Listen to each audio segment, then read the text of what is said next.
سبحان الله، شهر نابود شد. جبرائیل آمد مقام خودش ایستاد برای حسابات دادن. گفت پروردگارا کار انجام شد، لیکن از تو یه سوال دارم. خدایا چی سیر بود که تو که کریم بودی، تو رحیمی، تو رحمان، خدایا چی چیز تو را به صبر کرد که دیگر غمی دوست نخوردی؟ اقلا دوستت برای تو قدر منزلت پیدا نکرد، اقلا خاطر بینیش نکردی که او را نجات بدادی. سیر در کجا بود؟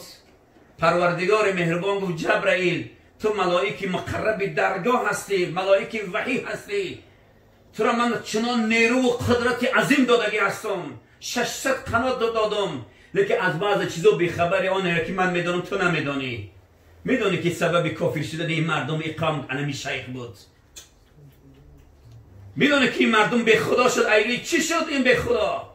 چرا زنا را حلال دانستن؟ چرا عرق حلال دانستن؟ یا میدونی ایلی چی بود؟ ایلی که این شیخ غار انتخاب کرد، عبادت تنهاگی کرد. باید شیخ من دارای علم کرده بودم، معرفت کرده بودم، دارای تمام علم و فن کرده بودم، خیلی آدمی معتبر بود. باید بین قوم میستاد که تا این ملت حرام خور نمیشد، تا این ملت گمراه نمیشد، تا این مردمی شر زنا نمیکرد. نعوذ بالله با مادر خودش زنا کرد، نعوذ بالله که با خواهر زنا کرد، پدر با دختر خود زنا کرد. میدونی مردم گمراه شدن. گمراهی مردم سبب یعنی شیخه، بنابراین برای من دوستیش در کار نیست. غمی مردم کی میخورد؟ همه سکوت اختیار کردن. کی مردم میکشه به طرف جنت میبرد؟ مردم گمراه شد. زمام زندگی مردم شیطان به هدای خود گرفتگی است. دیگر این مردم دویده طرف جهنم رفتادیان. دیگر هیچ پیش راه این مردم نمیگیرد. باید شاید همگی باید دعوت الله به خاطر خدا مردم دعوت بکنیم که ای مردم، خدا هست، پیغمبر است. این دنیا من و تو مقیم نیستیم. در دنیا در زندگی کورکورانه زندگی نکنید عزیزان. بیدار باشید. امروز فردا همگی میریم نزد رب. به این عملهای زشتی پوچی ناروا پیش پروردگار به کدام دیده و رو سر بلند میکنیم؟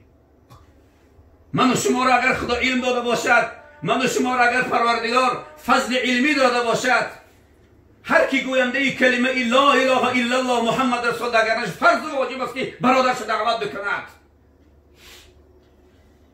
لیکن چرا همگی خاموش هستیم؟ دیگر در کوچه میبینیم مصیبت، در کوچه میبینیم جنایت، گناه، معصیت، آشکار گناه رفته ایستاده است. جرأت و قدرت نمیکنیم بگیم بچه جان حرام نکنی کارا. بانگ و نشه میزنن مردم، گروین میکشن مردم، بی ستری و بی حیاگی، فاحشگی و زنا به اندازه اوج گرفت که هیچ کس قدرت نداره بگه بچه‌مه برادر عزیزم تو مسلمان هستی. به خاطر خدا اگر ما یک برادری جنایتکار ما نصرت کنیم انشاءالله که هیچ کس ما را هیچی نمیگد. نخواه که اگر یک کس نصیحت کنی جنایت باشد. جنایت نیست برادران عزیز. اگر بینی و نابینا و چاه هست، اگر خاموش بنشینی گناه هست. گناه جنایت این است که نگفتی و همون جنایت انجام داد. خدا را در غضب آوردیم، خدا بلا را بالا ما فرستاد. ما تنها نگوییم که جنایت و گناه و معصیت فقط این کافرای عالم کردن، زنا کردن، معصیت کردن، خدا بلا را بالای آورد. من و تیم که مسلمان هستیم هزارها جنایت داریم. هزارها مسلمان بی نماز میبینی، هزارها دختری بی ستر و بی حیا و شرمنده را میبینی. مگر اینو مسلمانن یا کافر؟ اینو مسلمانن، دعوای مسلمانی دارن، لیکن بی پروایانه زندگی دارن، تکبرانه و مغرورانه. همون تکبره که شیطان کرد که از درون جنت رانده شد، همون تکبر در فرزندای آدم است. بله این امین است ما که این بدبخت در ازل قسم یاد کرد فبعزتک و جلالک، قسم به عظمتی بزرگیت خدایا تا زمان نسل انسان در دنیا هست نمیگذارمش که ترا عبادت کند. این دشمنی قسم خورده است که امروز فرزندای من و شما در این عصر آزاد، در این عصر که الحمدلله همگی مسلمان هستیم، صدای همه علما بلند است، دیگر مردم خدا را اطاعت نمی‌کند، دیگر مردم پایبند احکام خدا نیست. حرام بلاک یگان شک و شبهه حرام استفاده برسادیان. اکو شبهه و دیگر یک چیزای مکروش استفاده حرام استفاده برسادیم.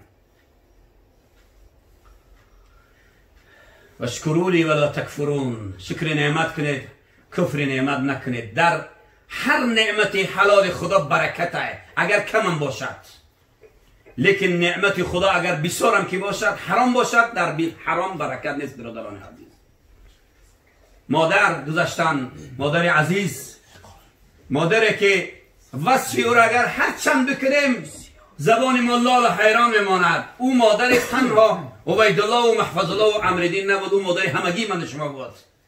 هممون طالب علم ها و ملا بچه ها از این مادر نام خوردگیم. مادری بود که واقعا مدرسه اساسی، مدرسه قرآنی، مدرسه ایمانی، مدرسه تقوی مادر بود. مادری بود که قدر ملا بچه را، این قدر طالب علم نام دادن و آب دادن و خدمت و خادم بودن برای طالب علم کاری هر کس نیست. برادران عزیز، امید دارم که این مادر نمرده است، بل احیا ولکن لا تشعرون. این همون مادر است که در راه خدا رفتن، در راه خدا شهید شدن، در راه خدا قدم زدن، گام برداشتن. و از این سفری که مادری بزرگوار کرد، امید دارم که در این ماه محرم الحرام این مادر از این سفر ناراضی نیست، زیرا پیش رب و پروردگارش رفت. همون خدایی که شب و روز عبادتش میکرد و او را تسبیح و تحلیل و تکبیر میگفت، پیش او رفت، در آغوش ربش رفت، به مقصد اصلیش رسید. لیکن در نظر من و شما مرد، ظاهرا مرد لیکن باطن نمرده است، زنده است. بل احیا. مادر عجب نعمت است برادران عزیز که پیامبر صلی الله علیه و سلم مادر مدرسه گفته است. آره، حق بر جانب رسول صلی الله علیه و سلم است که واقعا مادر مدرسه است. پدر صبحیدن به خاطر رزق روزی فرزنداش سحر میشه و میبره، بگه با وقت به خانه میبره، فرزندا خوابن، 24 ساعت کودک در آغوش مادر است. بنابراین اصحاب نزد رسول صلی الله علیه و سلم آمدن، گفتن یا رسول الله، برای من کی است عزیزتر از همه در دنیا که من او را قطعش خلق زیبا کنم و قطعش رفتار خوب کنم؟ رسول الله صلی الله علیه و سلم گفتن امک، عزیزی من. گفت مادرت. گفت بعد مادر کی است؟ گفت که مادرت. گفت بعد مادر کی است؟ گفت مادرت. چهارم دفعه گفت پدرت حرمت کن. حقوق مادر بسیار بلند است، قدر مادرها را بدانه. یک جوانی که میبینی که امروز 20-25 سالش در این اصلی من تو زندگی میکنیم، بسیار اصل تمرد، بسیار اصلی فساد است.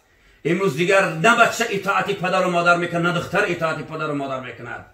مادرای بیچاره، پدرهای بیچاره در خانه ها به مانند کنیز و غلام شدگی‌اند. فرزند ناخلف میبینی که به طرف مادر چشم علا میکند. فرزند ناخلف میبینی دختر یا پسر طرف مادر صدای بلند میکند، با مادر دست به گریبان میشد، نعوذ بالله، با مادر هیاهوی میکند. در حالتی که قرآن عظیم الشان بیان میکند استعیذ بالله و قضا ربک الا تعبدوا الا ایاه و بالوالدین احسانا. الله جل جلاله دستور قطعی میدهد، فرمان از جانب رئیس ناحیه و رئیس محله و رئیس شهر و قشلاق نیست.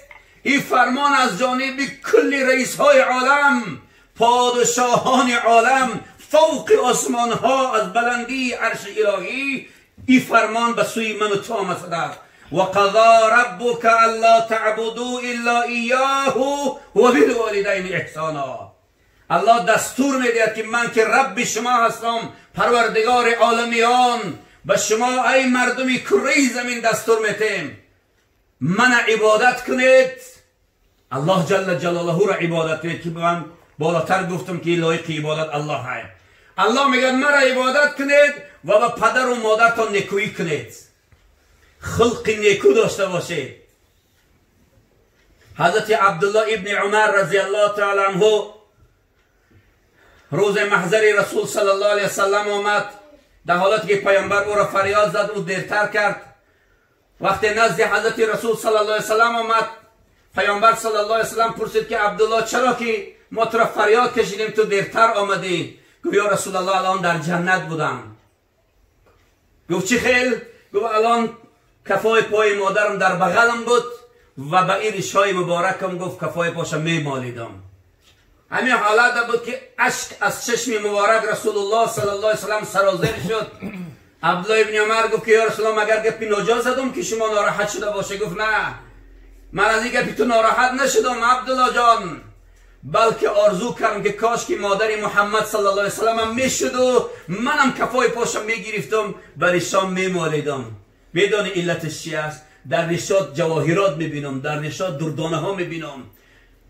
این دردانه های جنت است، انمون خاکی کفی پای مادرت است. حسن بصری رضی الله تعالی عنه عادت داشتن که حضرت خیلی اولیای کلان در عصر خودشان شاه اولیا بودن.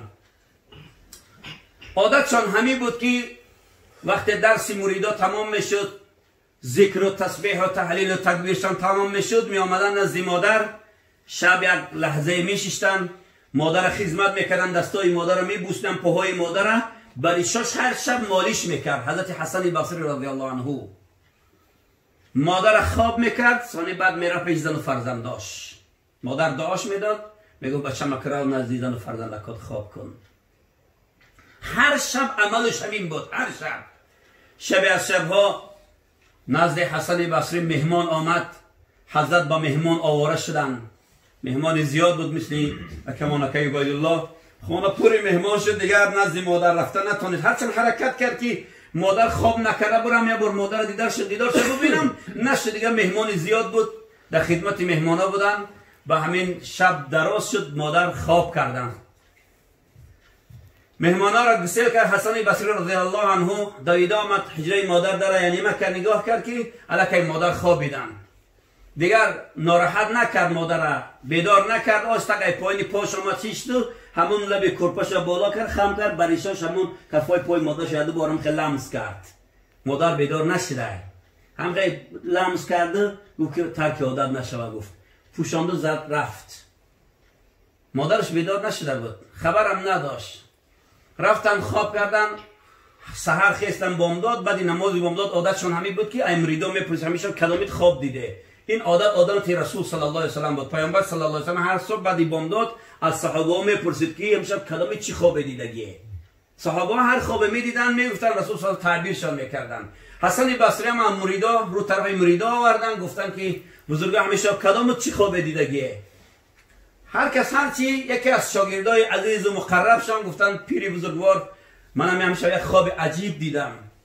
گفتن چه خواب؟ گفت خواب دیدم که در همین ریشای شما، گفت همین ملائکه فرامد و برآمد داشتن، اینش میفرامد اینش میبرآمد. خیلی انبوی زیاد این ملائکه ها رو میدیدم که نورانی در ریشاتم بازی میکردن. خرسندشون از دور تماشا کردم و خیلی خرسندی کردم که پیری ما قدر انشالله عزیز و مکرم در پیشگاه خدا هستن که ریشاشون قدر منزلت دارد.